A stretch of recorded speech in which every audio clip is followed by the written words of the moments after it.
পরিবেশবাদী সংগঠনগুলোর সম্মিলিত প্ল্যাটফর্ম বাংলাদেশ গাছ রক্ষা আন্দোলনের ব্যানারে গতকাল 3টি দাবি নিয়ে পান্থপথ পার্কে মানববন্ধন শেষে 1টা থেকে অবস্থান কর্মসূচি শুরু হয়, যে কর্মসূচির আজকে দ্বিতীয় দিনের মতো চলছে।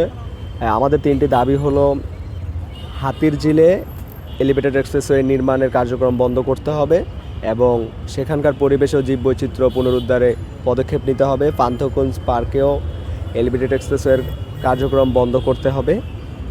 এছাড়া যে কারণ বাজার থেকে পলাশী পর্যন্ত যে হাতিরঝিল এলিভেটেড এক্সপ্রেসওয়ে প্রকল্প সেটি বাতিল করতে হবে এবং এর সাথে জড়িত নকশাকার এবং সরকারি কর্মকর্তাদের জবাবদিহি এবং শাস্তির আওতায় আনতে হবে। আমাদের এই 3টি দাবি না মানা পর্যন্ত আমাদের অবস্থান কর্মসূচি চলবে। আপনারা অংশগ্রহণ করুন। পান্থপথ বাঁচাও, হাতিরঝিল বাঁচাও।